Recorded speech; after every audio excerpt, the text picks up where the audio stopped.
काही वस्तू फक्त वस्तू नसतात, त्या आठवणींचं गाठोडं असतं. माझी आजी आज आपल्यात नाही आहे, पण तिच्या या छोट्या मोठ्या गोष्टी आजही मला तिची आठवण करून देतात. ही चूल, इथे आजी नेहमी जेवण बनवायची आणि आम्ही सर्व नातवंड इथे बसायचो आणि सर्व आम्हाला ती खूप साऱ्या गोष्टी सांगायची आणि चांगलं चांगलं खाऊ घालायची. इथे हा तिने लँटेन जपून ठेवलेला, ह्याला मराठीत काय बोलतात मला नक्की कमेंट सेक्शनमध्ये सांगा.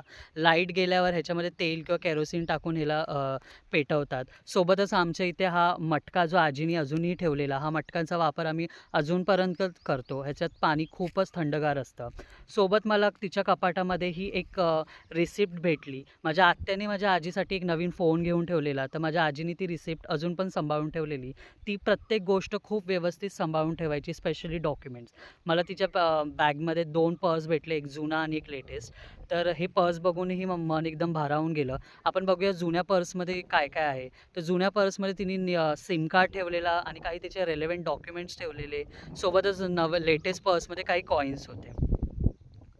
ती नेहमी ओवा सोबत तिच्या ठेवायची, कारण का तिला कधी-कधी स्टमक पेन व्हायचा, म्हणून ती ओव्याचा वापर करायची. तिच्या अजून एका बॅगेमध्ये आम्हाला ही तिची पावडर भेटली आणि एक दंतमंजन सोबत कपाटाची चावीसुद्धा भेटली. आणि ही तिची आहे मेन पर्स, ज्याच्यामध्ये ती हे सर्व गोष्टी स्टोअर करून ठेवायची आणि हीच बॅग घेऊन आमच्या मुंबईलाही यायची. आणि हा अडकित्ता, तिला सुपारी खायला आवडायचं म्हणून ती ठेवायची आणि हे कानटोपरं, जी ती नेहमी घालून असायची.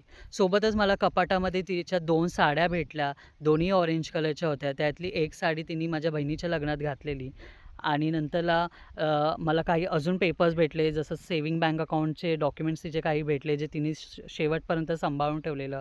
आणि हा मास्कचाच वापर तिने केला नव्हता, पण तिने जपून ठेवलेला, कारण का तिला सर्व गोष्टी जपून आणि व्यवस्थित ठेवायला आवडायचा.